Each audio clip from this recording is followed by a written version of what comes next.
Welcome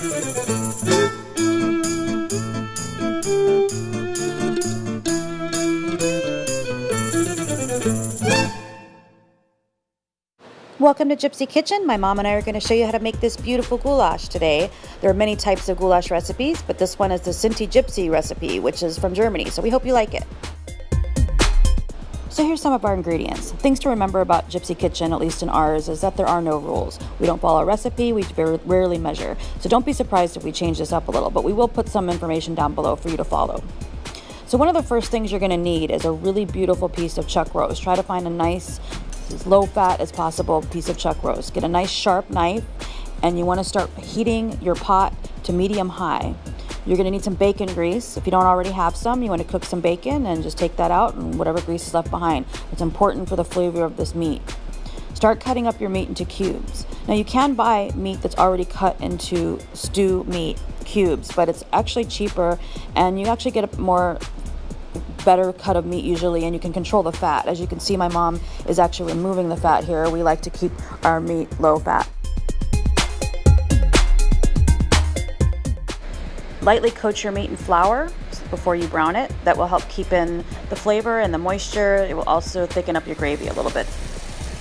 Add your coated meat to the bacon grease and start browning it. The smell is amazing. Chop up one red onion.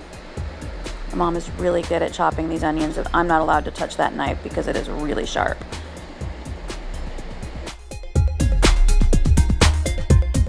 Just doing that, I peeled the potatoes and I cut them up and put them into water for later. We add sweet peppers to our goulash. Red sweet peppers or also red bell peppers can work as well if you don't have those.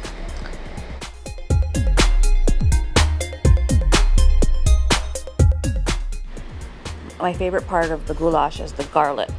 Now, depending how much garlic you like, we like a lot, but you can really experiment with this depending on how much you're making. We use about maybe 4 or 5 cloves per pot of goulash, but this is really going to be up to your flavor. Chop it up and set it to the side.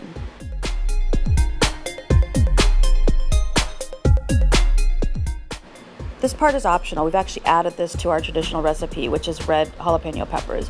We like to make our goulash a little spicy, so it's totally up to you if you'd like to add that in there or not. After you brown the meat, remove it to the side, and you're going to toss all the vegetables that you just chopped up, except for the garlic, into your pot. And you want to just kind of coat that in what's left from the meat that you just browned. You just want to go ahead and stir it up and get it nice and soften it a little bit. And then you'll add your garlic to that at the very end. You want to make sure you don't want to burn your garlic, so you want to make sure that's the last thing that you add.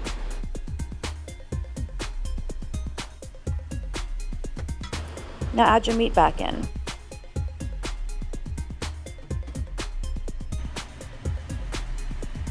Make a little space in the middle, and you're going to spoon in a couple of tablespoons roughly of your tomato paste.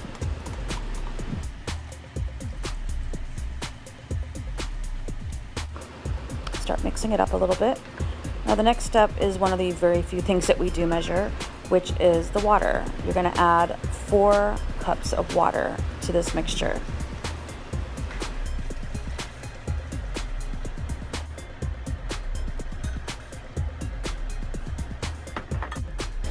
And then start mixing it up. Oh my gosh, this smells so good. If you could only smell this. So you want to make sure that while you're doing this, that you're really scraping the bottom and getting all those drippings that were cooked down there below, because that's really going to add some major flavor to your gravy. Add some freshly ground pepper, and this can be up to you on how much you like. And some Mediterranean sea salt to taste. This is the secret, the Lipton beef onion soup. This makes a wonderful goulash gravy. So make sure you get that in there, stir it up, get it nice and blended in.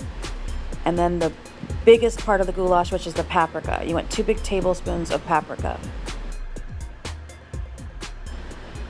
Now reduce your goulash down to low to simmer it, cover it up, cook it for about an hour until the meat is nice and tender. Once that's done, you want to drain the water off your potatoes, and you're going to add that to your goulash. You're going to cover that, and you're going to cook it an additional 20 to 30 minutes, or until those potatoes are cooked all the way through. You'll know by the taste when your goulash is done. And there you go. It's beautiful, and I wish you could smell it. And I warned you before that gypsies love to throw food in that's not on the recipe. You can see my mom added green beans when I wasn't paying attention. And there you have gypsy goulash. I hope you like it. Feel free to ask questions in the comments below, and like and subscribe if you want to see more.